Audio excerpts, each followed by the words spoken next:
Assalamualaikum warahmatullahi wabarakatuh. Alhamdulillahilladzi khalaqal mauta wal hayata liyabluwakum ayyukum ahsanu amala wa huwal azizul ghafur. Asyhadu an la ilaha illallah wahdahu la syarikalah wa asyhadu anna Muhammadan abduhu wa rasuluh. Alhamdulillahirabbil alamin, sahabat Al-Aqsa yang budiman dimanapun Anda berada. Alhamdulillahirabbil alamin, dalam kesempatan kali ini kita akan kembali melanjutkan serial Sirah Maqdisiyah di channel kesayangan Anda, sahabat Al-Aqsa. Dan alhamdulillah bersama kita sudah hadir Ustadz kita, Ustadz Dr. Tiar Anwar Bakhtiar. Assalamualaikum Ustadz. Waalaikumsalam warahmatullahi. Ahlan wa sahlan di studio kita ini Ustadz. Ahlan, terima kasih. Dan ternyata Ustadz Tiar ini semalam baru tiba di Yogyakarta setelah menempuh serangkaian perjalanan dakwah ini Ustadz ya. Alhamdulillah, mudah-mudahan selalu sehat. Amin, amin. Dan kembali mengingatkan kepada hadirin sekalian, beliau adalah penasihat sahabat Al-Aqsa. Beliau juga pengurus di PB Persis Ustadz ya, Persatuan Islam.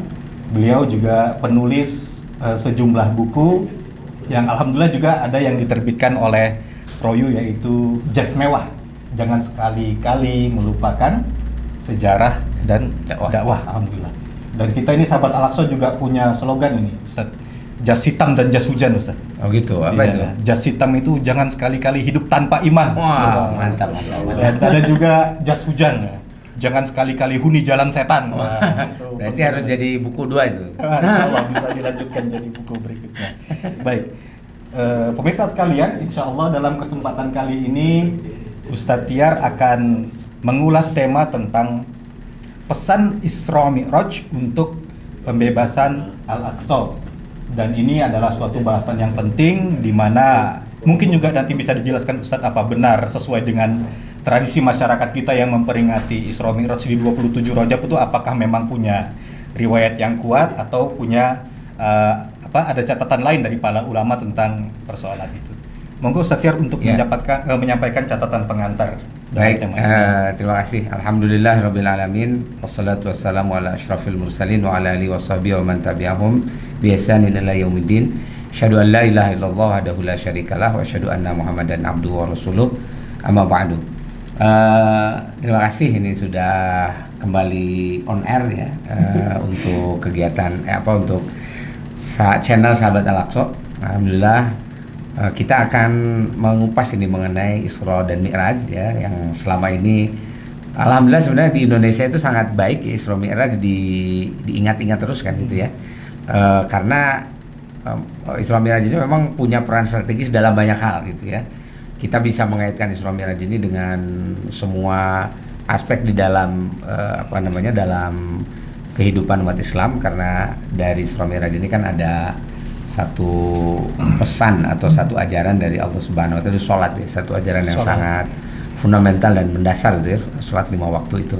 Sehingga mesti salat 5 waktu ini ya kemana-mana ini pasti akan menjadi satu dasar dalam kehidupan umat Islam.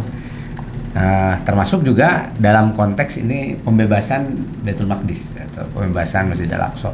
Nah, ini Isra Mi'raj juga kita bisa mengaitkannya ke sana. Cuma sebelum kita bahas dulu masalah pemaknaan terhadap Isra Mi'raj ini, nah saya ingin mengulas ya dari aspek sejarah mengenai peristiwa Isra Mi'raj ini.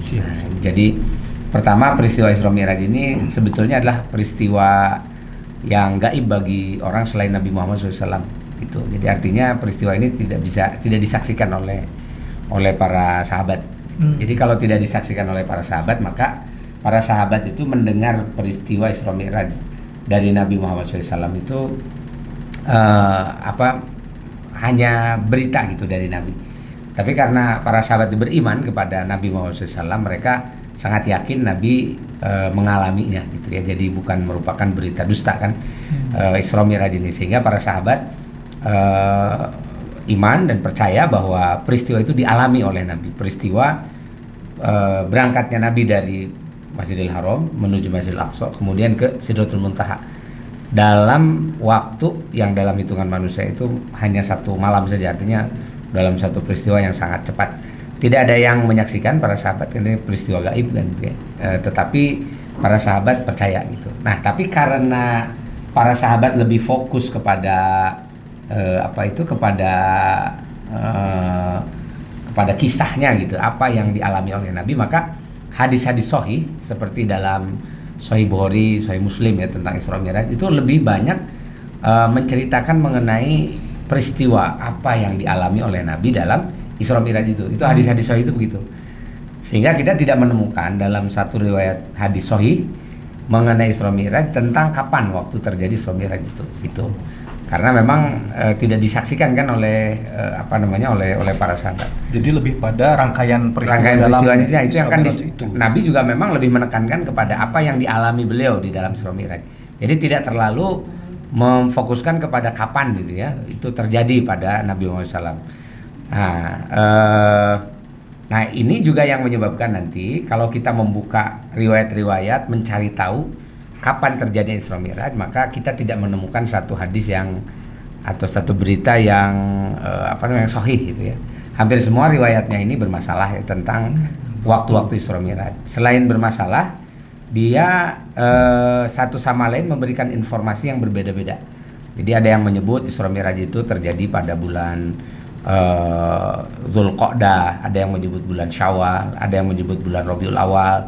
Jadi itu tidak ada dalam riwayat itu tidak ada kesepakatan tentang kapan waktu Isra Mi'raj terjadi. Nah, oleh sebab itu kalau di kita ada tradisi 27 Rajab sebagai peringatan Isra dan Mi'raj, nah ini justru malah tidak ada satupun riwayat yang menyebut tentang 27 Rajab itu gitu. Jadi artinya ini hanya sekedar tradisi saja kelihatannya ya di Indonesia ini dan beberapa di daerah di Asia Tenggara. Tentang 27 Rajab sebagai ini hari peringatan Isra dan Mi'raj. Dan kalau dilihat memang ada satu penulis ulama India, penulis sirah India yang menulis itu tanggal 27 Rajab sebagai peristiwa Isra Mi'raj, tapi tidak menyebutkan sumber ya yang bisa diakses karena memang sumbernya tidak ada mengenai tanggal 27 Rajab itu. Tetapi karena memang mukhtalaf ya, nggak ada yang bisa memastikan, bahkan bukan hanya bulan, tahunnya aja mukhtalaf gitu. Ada yang apalagi tanggalnya Ustaz, apalagi tanggalnya gitu. Jadi tahunnya aja ada yang ingat-ingat katanya itu kurang lebih 5 bulan sebelum terjadinya hijrah. Ada yang menyebut 1 tahun sebelum terjadinya hijrah gitu. Ada yang menyebut pokoknya hanya beberapa waktu setelah Amul Huzni. Jadi meninggalnya Khadijah dan meninggalnya Abu Thalib gitu ya, dan itu ya sekitar tahun 11 lah ya, 11 atau 12 itu. Jadi memang ini ikhtilaf tentang waktu itu sampai pada level yang kita nggak bisa memastikan gitu ya kapan terjadinya Isra dan Mi'raj itu. Nah maka sebetulnya ya kalau mau mengingat 27 Rajab asal tidak meyakini bahwa itu adalah tanggal ketika Isra Mi'raj terjadi gitu, sebenarnya nggak ada masalah sih, ingat-ingat saja kan gitu ya. Nah ini juga bermakna bahwa kita berarti kalau begitu mengingat Isra Mi'raj itu jangan cuma bulan Rajab aja gitu, sebenarnya bulan apapun boleh gitu. Jadi kita nanti bisa bikin peringatan itu bulan Dzulqa'dah. Berdasarkan apa? Berdasarkan riwayat bahwa ada yang menyebut Isra Mi'raj itu terjadi bulan Dzulqa'dah gitu. Jadi nanti Rabiul Awal kita bisa juga ngingat lagi Isra Mi'raj nih kan gitu ya. Bulan Rabiul Awal itu atau nanti Syawal kan itu ya. Nah, ada riwayat yang menyebut itu yang Isra Mi'raj terjadi pada bulan itu. Ini maknanya apa? Maknanya bahwa Isra Mi'raj itu adalah sesuatu yang sangat penting gitu dalam kehidupan kita, bukan cuma penting diingat setahun sekali karena nggak ada urusan dengan dengan ulang tahun Isra Mi'raj itu kan nggak ada urusan. Isra Mi'raj itu yang terpenting adalah isinya, makanya hadis-hadis sahih tentang Isra Mi'raj fokusnya bukan pada waktunya gitu, tetapi pada peristiwanya gitu. Apa yang terjadi pada Isra Mi'raj ini. Nah, itu nih yang akan kita kupas, makanya kita nanti akan lebih banyak ya membicarakan mengenai pemaknaan kan terhadap Isra Mi'raj ini. Jadi apa sebenarnya yang bisa kita ambil ya dari Isra Mi'raj. Saya tadi sudah menyebut di awal bahwa Isra Mi'raj itu bisa dikaitkan dengan apa saja gitu ya. Karena memang aspek-aspek yang terjadi dalam Isra Mi'raj ini sangat fundamental dalam dalam membangun kesadaran umat Islam, membangun apa yang mesti menjadi kekuatan umat Islam untuk berbagai masalah yang dihadapi oleh umat Islam itu. Nah, sehingga nanti kita juga bisa mengaitkan Isra Mi'raj ini misalnya dengan satu tema yang khusus seperti yang akan kita bahas, yaitu tema tentang pembebasan Masjidil Aqsa. Apa sih kaitannya antara pembebasan Masjidil Aqsa ini dengan hijrahnya dengan Isra Mi'rajnya Nabi Muhammad SAW gitu. Dan ini menurut saya bukan untuk diingat cuma setahun sekali gitu, tapi harus diingat, bahkan mungkin tiap saat ini harus diingat gitu, bahwa kita punya agenda sekarang ini adalah memerdekakan Baitul Maqdis dari penjajahan bangsa Yahudi gitu. Nah, saya kira itu ya sebagai prolog tentang waktu Isra Mi'raj dan apa yang perlu kita dalami dari Isra Mi'raj ini. Baik Ustaz. Ya. Sesuai dengan disiplin keilmuan Ustadz Tiar ini, menarik kalau kita bedah dari aspek historisnya ini. Betul, ya. Di mana ketika peristiwa Isra Mi'raj itu terjadi, Masjidil Haram masih dikuasai atau dijajah oleh kafir Quraisy. Ya. Dan pada sisi lain pada waktu itu Masjidil Aqsa juga dijajah oleh Romawi.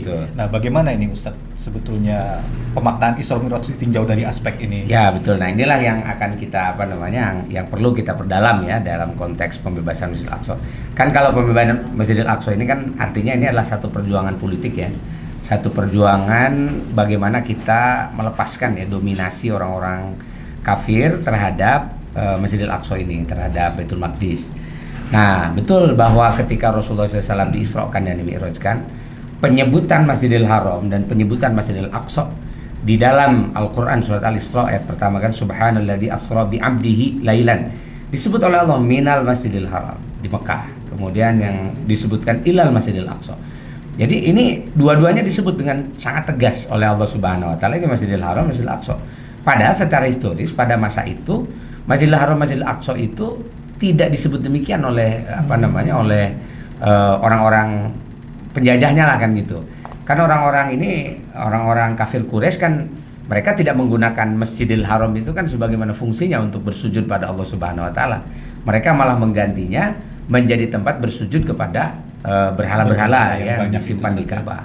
Kemudian di Masjid Al-Aqsa juga sama. Masjid yang semestinya dijadikan sebagai tempat manusia bersujud pada Allah Subhanahu wa taala, pada masa itu dibersihkan semua orang yang mau bersujud pada Allah, diganti dengan penguasaan orang-orang Romawi yang menyekutukan Allah Subhanahu wa taala dengan keyakinan mereka. Nah, jadi ini menjadi satu isyarat dari Allah Subhanahu wa taala sebagai landasan pemikiran kita sebagai umat Islam. Jadi dalam keadaan apapun, baik itu Masjidil Haram dikuasai umat Islam, Masjidil Aqsa dikuasai umat Islam, atau sebaliknya. Jadi kita tidak boleh memustahilkan ya, bahwa Masjidil Haram akan dikuasai oleh orang kafir. Itu sangat mungkin terjadi. Sama seperti Masjidil Aqsa juga sangat mungkin dikuasai oleh oleh orang-orang kafir. Kan bukankah dalam beberapa bukan bisyarah ini hadis nubuat ya. Hadis nubuatnya artinya adalah kabar-kabar gaib yang disampaikan Nabi Muhammad SAW. Nanti kan menjelang kiamat itu yang namanya Masjidil Aqsa itu kan akan dikuasai oleh penguasa-penguasa kafir kan gitu ya. Makanya di situ menjadi tempat malhamah kubro kan, dia menjadi tempat pertempuran antara umat Islam dengan kekuasaan orang-orang kafir kan di situ. Jadi artinya bahwa ada potensi Masjidil Haram ini dikuasai kembali oleh orang-orang kafir, dan kita sekarang menyaksikan bahwa Masjidil Aqsa sudah dikuasai oleh orang-orang kafir. Dulu itu dihadapi oleh Nabi Muhammad SAW. Nah, berarti Allah Subhanahu wa taala mengingatkan kepada Nabi Muhammad, walaupun ini dikuasai orang kafir, ini juga sama dikuasai orang kafir. Masjidil Haram, Masjidil Aqsa itu miliknya umat Islam, miliknya Nabi Muhammad SAW dan umatnya. Jadi Nabi itu diingatkan gitu bahwa ini Masjidil Aqsa dan Masjidil Haram ini adalah masjidnya umat Islam, ini miliknya umat Islam. Sampai kan ketika Rasul menyampaikan kan bahwa Masjidil Haram ini adalah ketika menjelaskan inna wala baitin wudi'a linnas lalladzi bi Bakkah. Jadi rumah pertama yang dibangun untuk manusia beribadah pada Allah itu ada di Mekah, yaitu Masjidil Haram gitu. Nah, para sahabat kan bertanya, ayu masjidin bunya awal, Rasul menjawab Masjidil Haram. Kemudian sumayun, kemudian apalagi yang dibangun setelah Masjidil Haram oleh Allah Subhanahu wa taala? Rasul menyebutkan Masjidil Aqsa gitu. Jadi Masjidil Aqsa itu disebut oleh Allah Subhanahu wa taala sebagai masjid kedua yang jarak pembangunannya hanya 40 tahun dari Masjidil Haram, dan dua-duanya disiapkan oleh Allah bagi orang-orang yang akan menyembah Allah Subhanahu wa taala, beribadah pada Allah saja. Artinya kalau ini dikuasai orang musyrik, ini dikuasai orang musyrik, maka ini berarti penyelewengan, penzaliman terhadap fungsi daripada masjid yang dibangun oleh Allah Subhanahu wa taala ini, yaitu Masjidil Haram dan Masjidil Aqsa. Nah, artinya kan Rasulullah waktu itu walaupun melihat bahwa dua-duanya dikuasai orang-orang kafir, orang-orang musyrik, Rasul ingatkan, kamu harus punya misi membersihkan kemusyrikan dari dua masjid itu gitu. Nah, ini kan sesuatu yang sangat fundamental, yang sangat penting. Ini yang harus dijadikan pegangan oleh umat Islam seluruh dunia gitu. Bahkan harus dijadikan semacam akidah gitu ya. Jadi landasan akidah bahwa kalau kita lihat Masjidil Haram, jangan sampai Masjidil Haram ini balik lagi nanti jadi tempat orang menyembah berhala gitu. Kalau kita lihat Masjidil Aqsa, jangan sampai Masjidil Aqsa itu kemudian diubah menjadi tempat orang-orang musyrik untuk menyembah Tuhan selain Allah Subhanahu wa taala. Sekarang kan kita menyaksikan ya bagaimana orang-orang kafir ini kan berusaha gitu, orang Yahudi itu kan berusaha untuk mengubah Masjidil Aqsa ini kan menjadi kuil tempat mereka beribadah. Jadi di bawah bangunan Masjidil Aqsa itu kan, komplek Masjidil Aqsa itu kan sudah dibangun terowongan-terowongan, di bawahnya ada banyak sekali sinagog-sinagog ya, sampai ratusan kan jumlah sinagog yang ada di bawah ini di terowongan-terowongan bawah tanah di bawah komplek Masjidil Aqsa itu yang sebetulnya sudah menjadi isyarat bahwa Masjidil Aqsa ini sedang dalam proses untuk dijadikan sebagai tempat ibadahnya orang-orang musyrik gitu. Apalagi dalam plan jangka panjangnya orang-orang Yahudi kan Masjidil Aqsa ini kompleknya akan diruntuhkan, kemudian di atasnya akan dibangun Haikal Sulaiman atau Solomon Temple itu kan, yang tentu saja ini akan menjadi satu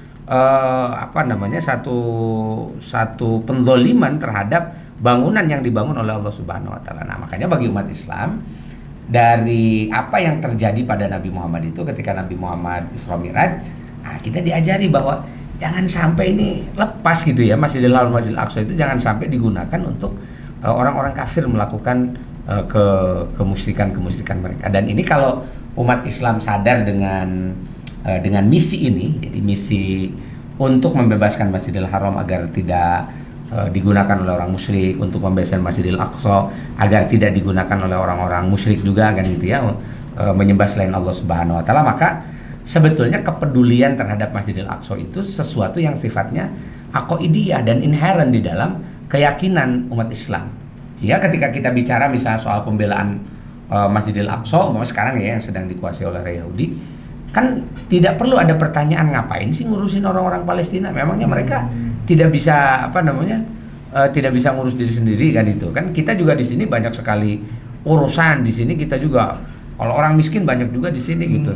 Orang kafir banyak juga di sini umpamanya kan gitu. Nah, ini menjadi tidak relevan pertanyaan itu kalau kita mengembalikannya kepada misi utama dari dari kenabian, yaitu salah satunya adalah membebaskan Masjidil Haram, Masjidil Aqsa itu dari digunakan untuk peribadatan orang-orang musyrik. So, masjid-masjid itu semua yang ada di dunia itu kaitannya ke sana, kedua itu gitu. Jadi kalau sekarang ada banyak masjid di Indonesia, apabila dia tidak berkait dengan Masjidil Haram, dia tidak berkait dengan Masjidil Aqsa, itu menjadi seperti tidak ada induknya gitu. Jadi tidak ada asolahnya dari masjid itu. Karena masjid-masjid yang ada di seluruh dunia itu semua kan dibangun setelah Masjidil Haram dan Masjidil Aqsa, dan semuanya itu fungsi-fungsi dan apapun itu kan kembali kepada dua masjid itu, ya, Masjidil Haram dan Masjidil Aqsa, sehingga tidak boleh dipisahkan antara Masjidil Haram, Masjidil Aqsa dengan masjid-masjid yang lain. Jadi kalau kita hari ini membela masjid kita, mengkuduskan ya, mensucikan masjid kita, maka berarti Masjid Haram dan Masjid Aqsa itu juga malah lebih utama kan gitu ya, untuk dibela, untuk disakralkan, untuk disucikan kan gitu. Sampai Rasulullah kan sampai mengingatkan la tasyuddur rihal illa salasah kan gitu ya, kamu jangan memaksakan untuk bepergian ya kecuali ke 3 tempat, satu ke Masjidil Haram, kedua ke Masjid Nabawi, ya, yang ketiga ke Masjidil Aqsa gitu. Jadi maknanya bahwa Ya kita Masjidil Haram, Masjidil Aqsa itu induk gitu, induk dari semua masjid yang ada di dunia ini. Plus nanti dengan masjidnya Nabi Muhammad SAW, Masjid Nabawi di Madinah itu. Nah, saya kira itu yang pokok, yang utama dulu kan itu ya dari segi akidah. Siap, Ustaz. Kemudian ada sebagian kalangan orientalis atau musuh-musuh Islam itu, Ustaz, yang menyebutkan bahwasanya pasca Isra Mi'raj itu justru setelah hijrah juga nantinya kiblat dipindahkan dari Baitul Maqdis ke Masjidil Haram kembali, yaitu pada bulan ke-16 atau 17 pasca hijrah. Yeah. Dan ada yang mengatakan berarti Rasulullah sudah tidak memprioritaskan lagi tentang Masjidil Aqsa, sudah tidak menganggap penting Masjidil Aqsa karena kiblatnya udah dipindahkan. Ini bagaimana ini, Ustaz? Ya, jadi Masjidil Haram, Masjidil Aqsa itu satu kesatuan gitu. Jadi kalau dipindah dari Masjidil Haram, dari Masjidil Aqsa ke Masjidil Haram itu bukan bermakna bahwa kemudian Masjidil Aqsa menjadi tidak penting, tidak gitu. Karena ini satu kesatuan, satu paket. Ketika Rasulullah SAW kiblatnya itu ke Masjidil Aqsa, itu sebetulnya sama seperti kiblatnya ke Masjidil Haram gitu. Jadi secara esensi itu nggak ada hal yang lebih gitu ya. Apakah kiblatnya ke Masjidil Aqsa atau kiblatnya ke Masjidil Haram, itu dua-duanya karena satu paket. Nah, nilainya itu sama sebenarnya. Nah, Rasulullah itu meminta agar kiblatnya dipindah ke Masjidil Haram itu kan sebetulnya karena ingin memiliki kekhasan ya.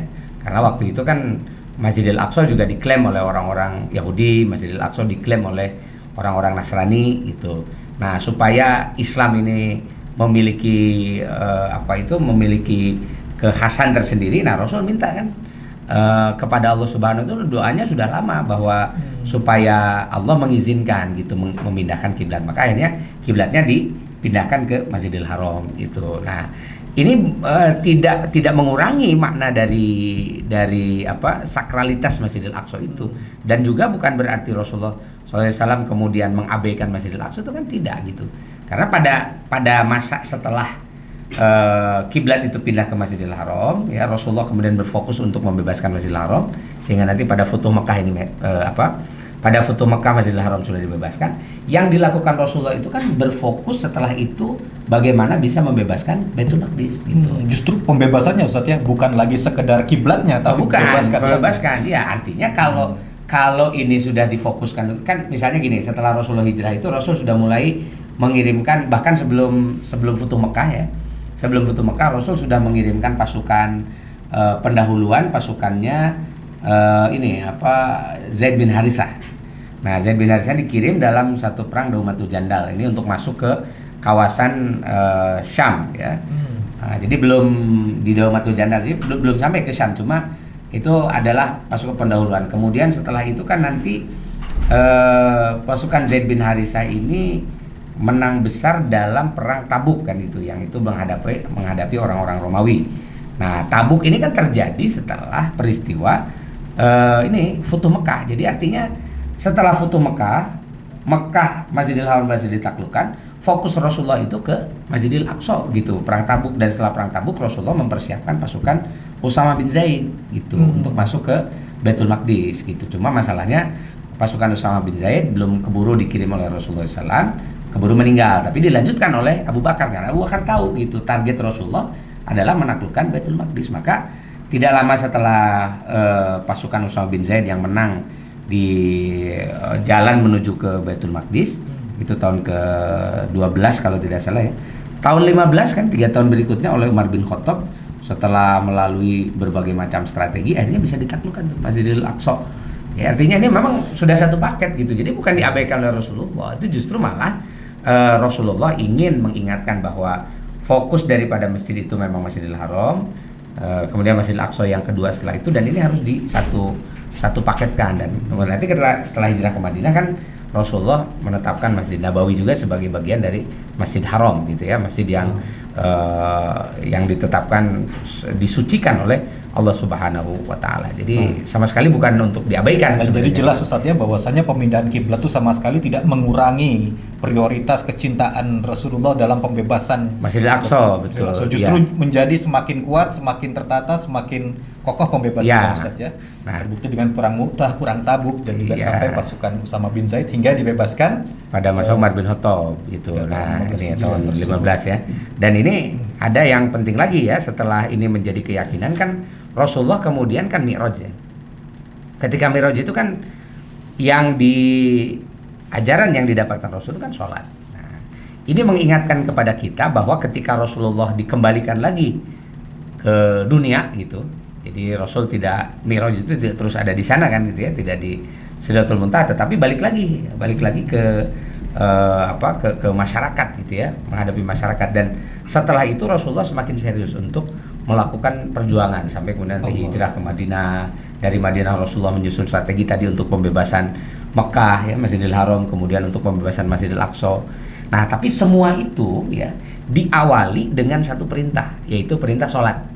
Nah, ini maknanya bahwa untuk membebaskan Masjidil Haram, untuk membebaskan Masjidil Aqsa, jangan lupa ini bukan hanya satu pekerjaan politik, tapi ini pekerjaan spiritual, ya, pekerjaan ruhiyah. Nah, kalau pekerjaan ruhiyah, maka manusia tidak boleh lepas dari Allah Subhanahu Wa Taala. Dan satu-satunya cara kita tidak melepaskan diri dari Allah itu adalah memelihara sholat. Maka orang beriman itu kan salah satu cirinya berulang-ulang dalam Al-Quran disebutkan alladzina hum ala sholatihim hafidhun, alladzina hum ala sholatihim yuhafidhun kan itu. Nah, jadi orang-orang yang menjaga sholat ini adalah orang-orang mukmin, orang yang beriman.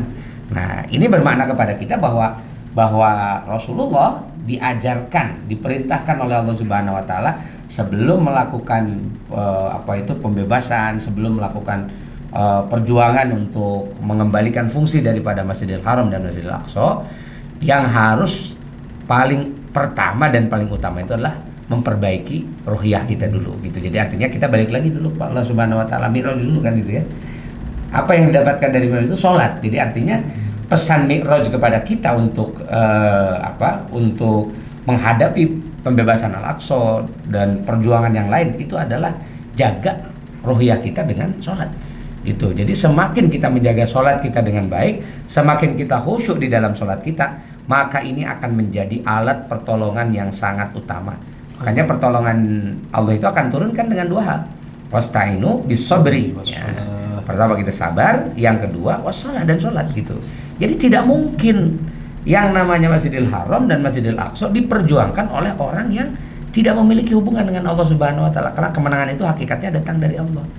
Jadi mungkin ada orang yang berpikir bahwa yang penting kita ada gerakan politik nih untuk membebaskan Masjidil Aqsa misalnya gitu, mengorbankan keyakinan, mengorbankan akidah, sekedar deal politik, yang penting dapat kemerdekaan dalam pengertian yang sangat teknikal kan gitu. Itu tidak mungkin akan mendapatkan kemenangan yang sejati, karena kemenangan yang sejati hakikatnya diberikan oleh Allah, dan itu hanya diberikan kepada orang-orang yang dia dekat dengan Allah Subhanahu Wa Taala. Maka tidak usah heran perjuangan pembebasan Masjidil Aqsa, perjuangan untuk membebaskan Masjidil Haram itu harus diawali dengan memerdekakan diri kita dari penghambaan terhadap siapapun.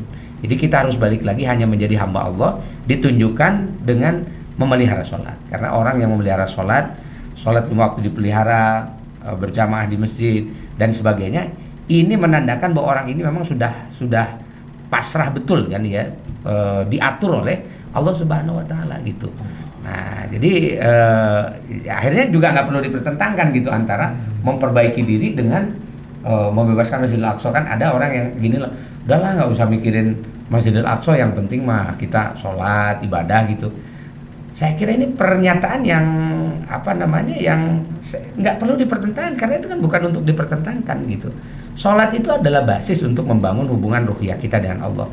Sementara membebaskan Masjidil Aqsa itu adalah tugas yang lain dalam kehidupan kita sebagai orang mukmin gitu. Nah, kira-kira begitu. Baik, dan terbukti fakta historisnya adalah bahwasanya Rasulullah benar-benar membebaskan Masjidil Haram, membebaskan Masjidil Aqsa, bukan hanya satu saja, Ustaz. Ya, dan nanti juga dalam sejarah kan para pembebas Masjidil Aqsa itu adalah orang-orang yang hum ala sholatihim yuhafidun. Mereka yang menjaga betul sholatnya. Siapa Umar bin Khattab kita sudah tahu sirahnya beliau. Siapa Salahuddin Al-Ayyubi dan Nuruddin Zanki dalam sirah hidup mereka kan gitu ya, yang berhasil menaklukkan kembali, membebaskan Masjidil Aqsa, kan orang-orang yang mereka secara kehidupan mereka itu betul-betul menjaga hubungannya dengan Allah Subhanahu wa taala.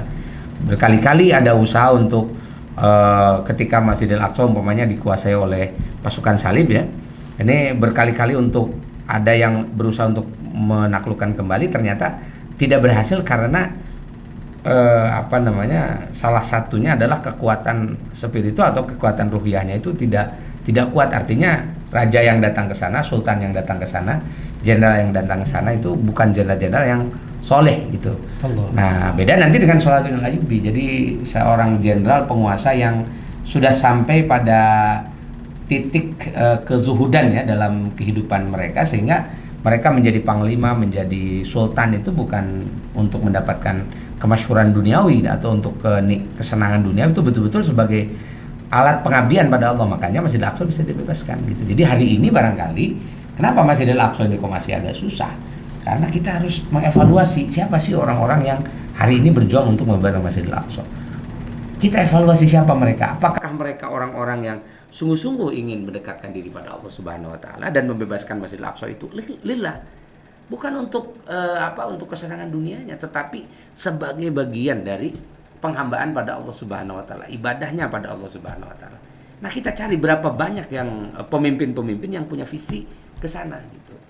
Kita kita periksakan gitu. Kalau ternyata yang membebaskan Masjidil Aqsa ini sebagian besar masih dengan motif duniawi misalnya ya, cuma sekedar untuk mendapatkan keuntungan di kawasan yang memang secara geopolitik itu kan strategis sekali itu kawasan Baitul Maqdis itu ya, menghubungkan antara Afrika, Asia dengan Eropa itu bisa lewat situ gitu, dan itu sangat menarik secara duniawi itu. Makanya kenapa Israel disimpan di situ, orang-orang Yahudi disimpan di situ, dipelihara oleh negara-negara adidaya, negara-negara besar, dan bahkan Cina juga sekarang berminat masuk ke kawasan ini karena memang sangat menguntungkan. Nah, kalau seandainya umat Islam pun berpikir bahwa ini harus diambil lagi nih Baitul Maqdis, kenapa? Karena kita bisa mendapatkan keuntungan dari situ umpama. Nah, ini kan negara-negara Arab yang sekarang ini ada di sekeliling Baitul Maqdis, itu rata-rata dulu ikut perang membebaskan Aqsa dan sebagainya, itu kelihatannya motif mereka yang paling besar itu adalah bagaimana bisa meluaskan kekuasaan sampai di kawasan Baitul Maqdis dan mereka bisa mendapatkan keuntungan. Misalnya perebutan ini ya, Sinai ya, antara Syria dengan Mesir, kan motifnya sangat duniawi gitu. Kemudian perebutan dataran tinggi Golan antara Lebanon dengan dengan Syria ya dan sebagainya, itu semuanya motifnya adalah motif ekonomi saja. Karena di sana ada minyak, karena di sana ada jalur perdagangan internasional dan sebagainya yang sangat menguntungkan. Akhirnya Allah belum berkenan memberikan kemenangan, karena kemenangan itu akan diberikan oleh Allah Subhanahu wa taala kepada mereka yang berjuang, para pemimpin yang berjuang lillah gitu. Ini semata-mata bahwa membebaskan Masjidil Aqsa itu untuk bukti bahwa para penguasa ini benar-benar ingin mengembalikan fungsi Masjidil Aqsa sebagai tempat yang steril dari kemusyrikan, yang steril dari orang-orang yang tidak menyembah Allah Subhanahu wa taala. Kira-kira begitu. Baik Ustaz, insyaallah pembahasan kita ini saya rasa sangat menarik Ustaz ya, dan pemirsa sekalian, sahabat Al-Aqsa yang budiman juga tentu ingin melanjutkan kembali pembahasan yang menarik ini, dan insyaallah kita akan lanjut di sesi yang kedua. Dan pesan di edisi pertama tadi dari Ustaz Tiar, salah satu yang saya kutip Ustaz, bahwasanya di antara tujuan dari Isra Mi'raj ini adalah mengingatkan Rasulullah SAW bahwasanya Masjidil Haram dan Masjidil Aqsa adalah milik umat Islam. Misi yang penting yang diemban oleh Rasulullah adalah membebaskan Masjidil Haram dan Masjidil Aqsa ini dari penjajahan dan berbagai agenda kemusyrikan. Dan agenda ini harus terus dijaga, bukan hanya di zaman Rasulullah, tapi seterusnya, bahwasanya Masjidil Haram, Masjidil Aqsa dan semua masjid yang lain harus dibebaskan dari berbagai agenda kemusyrikan. Dan semoga Allah akan memperkuat dan menolong kita semua. Baik, sahabat Al-Aqsa sekalian, mari kita akhiri pertemuan kali ini. Subhanakallahumma wa bihamdik, asyhadu an la ilaha illa anta, astaghfiruka wa atubu ilaik. Walhamdulillahirabbil alamin. Wassalamualaikum warahmatullahi wabarakatuh. Waalaikumsalam warahmatullahi wabarakatuh.